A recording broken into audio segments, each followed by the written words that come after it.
Good morning, everyone. Today we are going to discuss a chapter called Introduction to the Soil. Then the contents of this chapter as follows: the soil formation, soil structure, adsorbed water, mass volume relationships. Then it followed by relative density, index properties of the soil, moisture content, then specific gravity, followed by in situ density, the grain size analysis, C1 hydrometer methods, then consistency limits and index and indices, then followed by IS classification of the soils. Then geotechnical engineering may be considered to include both, it consists of both soil mechanics and then the foundation engineering. Then before going in detail about the soil mechanics, first of all, we should know what is the soil. The term soil has different meanings in different scientific fields. It has originated from the Latin word called solum. But according to the civil engineering point of view, the term soil means the loose, unconsolidated inorganic material on the earth crust produced by the disintegration of rocks, overlaying hard rock with or without organic matter. Dr. Carl Owen Tarjagi is called as father of the soil mechanics.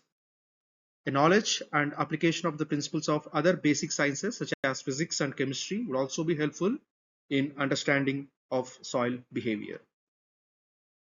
Then the field applications of the soil mechanics as follows. We apply the soil mechanics in the foundations, underground and earth retaining structures, the pavement design, and it followed by excavation, embankments, and then the dams. Then how the soil will form. The origin of soils is due to two things. One is the weathering of rocks and the decomposition of an organic matter. The examples for the soils which has formed due to weathering of rocks are gravel, sand, and some type of silts and then clay. Whereas the soils which form due to decomposition of an organic matter, the example for that kind of soils are humus, muck, and then the peat. Then weathering of rocks. How the weathering takes place. Weathering takes place by two methods. One is physical weathering, the other one is chemical weathering. The physical weathering due to physical effects such as temperature changes, then abrasion, then splitting action due to ice, rain, and penetration of plant roots, and it produces soils like a gravel, sand, and non-plastic silt. The soils such as gravel, sand, and non-plastic silt are formed due to the physical weathering which happens due to the physical effects. Whereas due to the chemical weathering, the chemical actions such as oxidation, carbonation, hydration, the solution, and the hydrolysis. These are the chemical reactions which contributes to the chemical weathering. Then what is geological cycle? The process of formation of soil will be called it as a pedogenesis. If you look at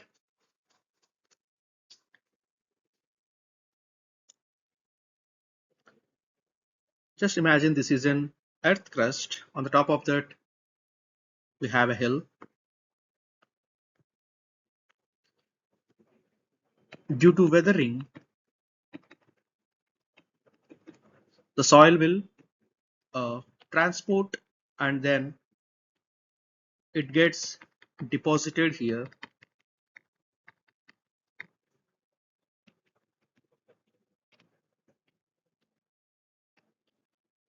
and it deposited here, then over a period of time it leads to the upheaval. Again it leads to upheaval, and again there is a weathering. This complete process of weathering, transportation, then deposition, upheaval, and again the weathering, this entire process will be called it as the geological cycle.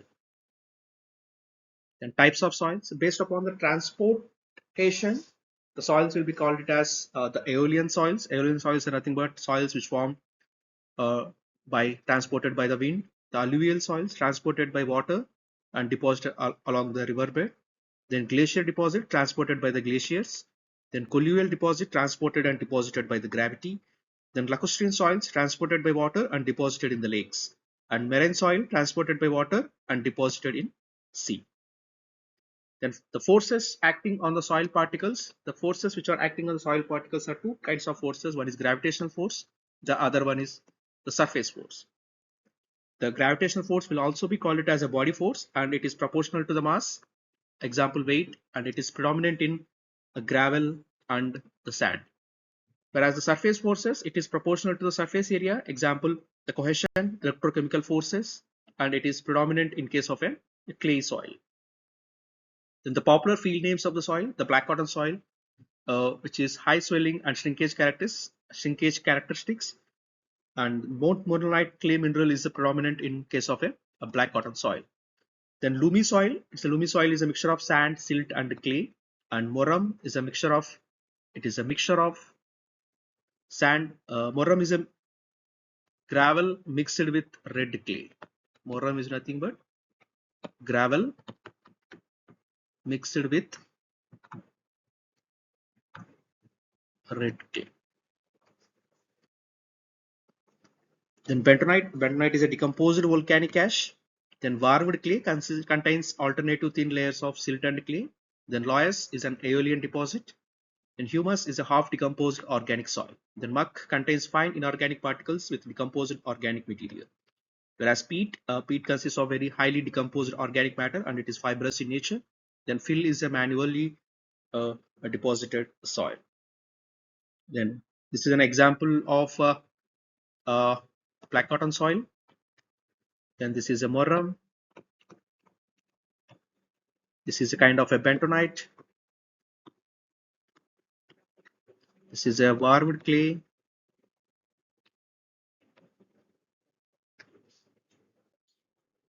And this is a loess. And this is a peat.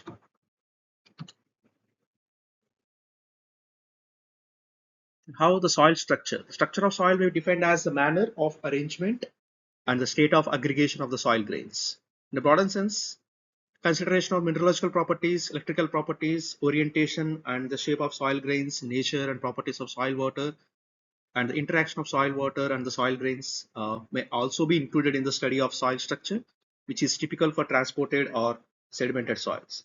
Structural composition of sedimental soils influences many of their important engineering properties, such as the permeability, the compressibility, and the shear strength.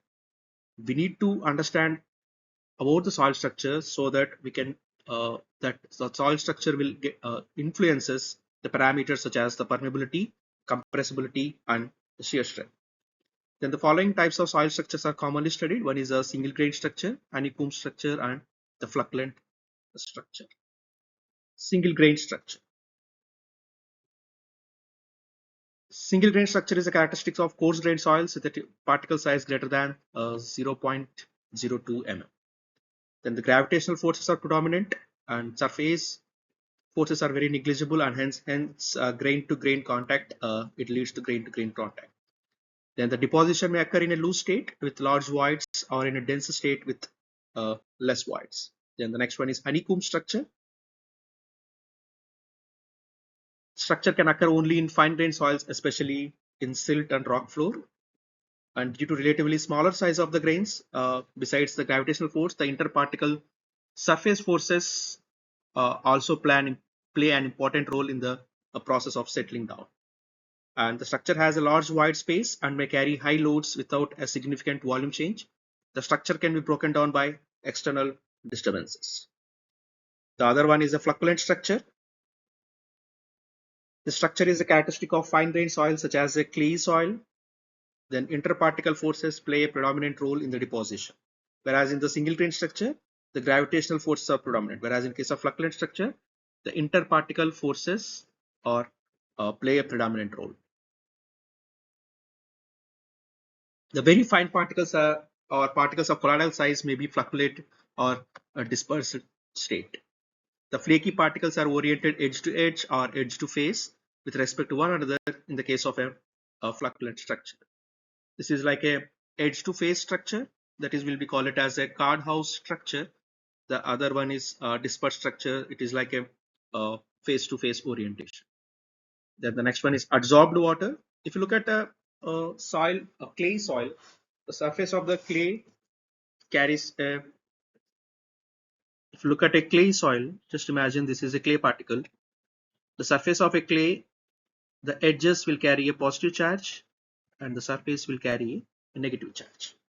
The soil particle is carrying a net negative charge. Then whatever the positive ions, that is as the cations which are present in a water, it will come in contact with the soil surface. It will come in contact with the soil surface. Up to some extent, the attraction force between the cations and the soil particle charges will be higher. That will be called it as a rigid layer. Then after that, with increase in a distance, the attraction force between the particles and the uh, cations which are present in the water will become reduced. Then that will be called it as a diffuse layer. The entire, both the rigid layer and the diffuse layer, will be called it as diffuse double layer.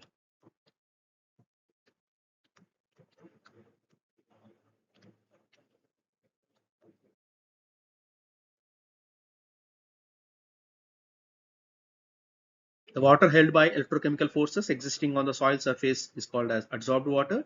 The thickness of adsorbed water is about the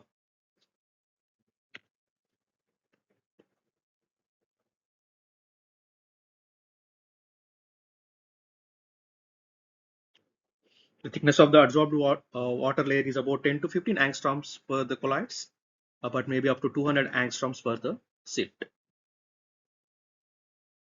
The pressure required to pull away the adsorbed water layer from the soil surface is very high, maybe as high as 10,000 atmospheres. The adsorbed water imparts plastic characteristics to the soil. The adsorbed water depends upon the clay minerals which are present in the soil. The presence of highly active clay minerals is necessary to give the soil plasticity. Then the definitions and the properties. If you look at the soil, axial soil consists of a soil grains, the air, and the water. And if you look at it in a three-phase system, it consists of soil particles, water, and the air.